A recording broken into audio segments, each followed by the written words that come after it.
The GT3 was a unique gas turbine locomotive built in 1961 at English Electric's Vulcan foundry. Her chassis resembled a conventional 460 steam locomotive, such as the Caledonian Railway 903 or Cardine class, but she had a largely unconventional design everywhere else. Although the real thing was very short-lived and met the scrapper's torch nearly 60 years ago, we can still enjoy this locomotive in Train Simulator Classic. This add-on was made by Victory Works and released way back in July 2015. Indeed, I still remember driving this thing on an old laptop when I was staying at a hotel in Paikākāriki. These days, the add-on costs 24 New Zealand dollars at full price. Besides the brown livery that the GT3 actually carried in real life, you also get a fictitious British Rail blue livery, which basically means Victory Works were pulling a KR Models before KR Models was even a thing.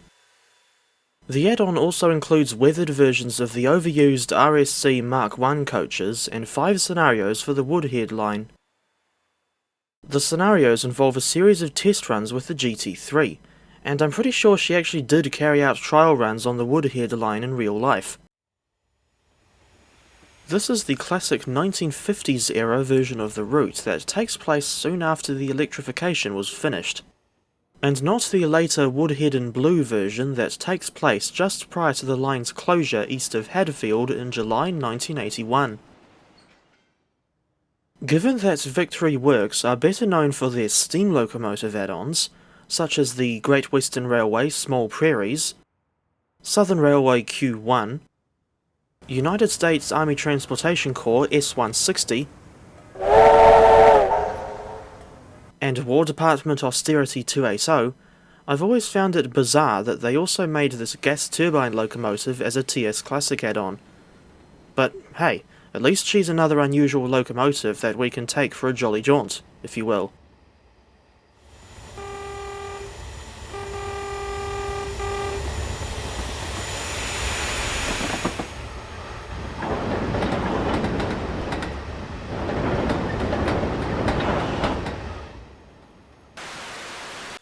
The sounds are somewhat interesting, in the sense that they couldn't be recorded from the real GT3 as she was scrapped in 1966. The turbine sounds like a jet engine, and I swear the single-tone horn was recycled from the Class 33 Crompton.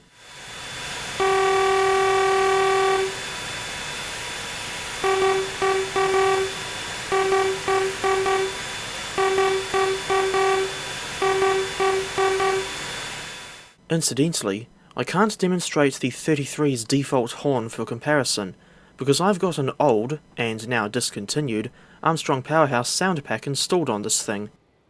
And I really do wonder why AP discontinued so many of their old sound packs.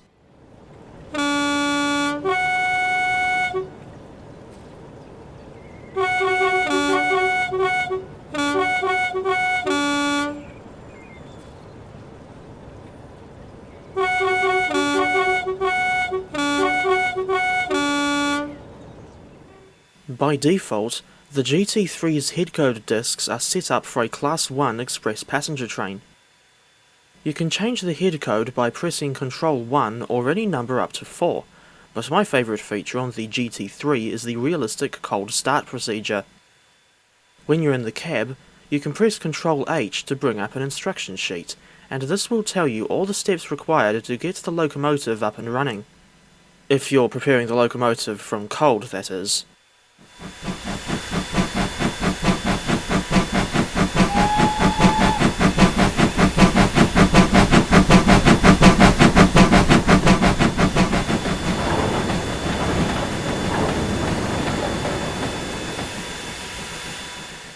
But I find the actual driving experience to be a bit annoying, but I'm guessing the physics are realistic, although it's hard to say really considering how long ago this thing was scrapped. As one might expect from a gas turbine locomotive, acceleration from a standing start is often very slow, even if you try a full throttle start. I don't really like the brakes either, because they are very slow to respond and release. I thought I'd really try putting the GT3 through her paces, and tested her on the 29.9-mile-long section from Castle Douglas to Newton Stewart, part of the Western Lines of Scotland route, with 12 Mark I coaches in tow. I chose this section in particular because it's the most challenging part of the Dumfries to Stranraer line, with gradients as steep as 1 in 60. These are Armstrong Powerhouse's version of the Mark I coaches, and I chose them because I'm pretty sure that the models are scripted to be heavier than the old Kuju and RSC Mark I stock, and the use of AP coaches made the GT3's challenge a little bit harder. The maximum speed limit on this section is only 60 miles per hour, and it took the GT3 at least 4 minutes to only reach 58 with all those heavy coaches behind her. Then she started slowing down on the short 1 in 100 gradient about 1 mile south of Cross Michael.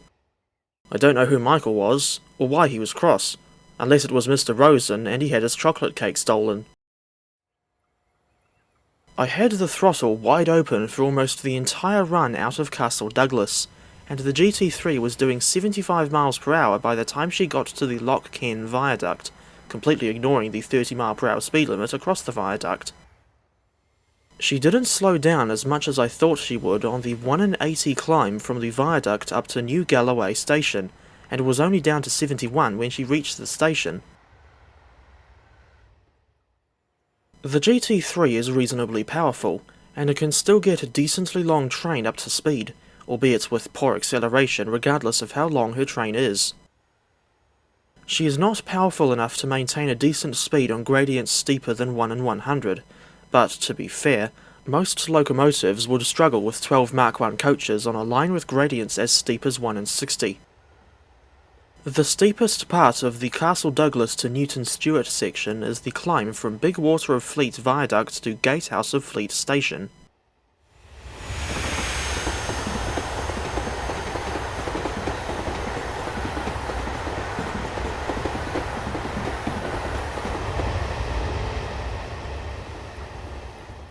Even though there was a long 1 in 80 descent from Creetown to the abandoned Palnure station, which would have provided another opportunity to go really fast, I chose to take it easy after Gatehouse of Fleet.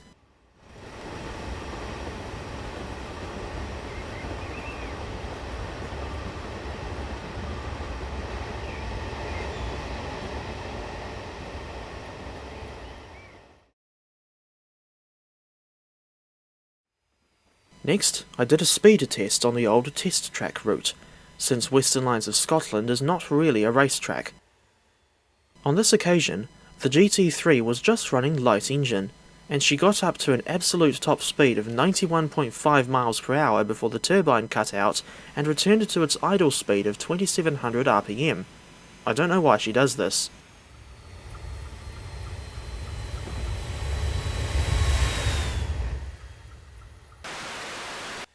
Just for a laugh, I wanted to finish the video by bringing the GT3 alongside some American gas turbine engines to see just how different their designs are. For reference, Union Pacific No. 50 plus the first generation and Veranda turbines were brought to Train Simulator by Digital Train Model, and they're available on Steam in one big pack that costs $24.79 NZD. My favourite variant of the Union Pacific gas turbines is the Veranda.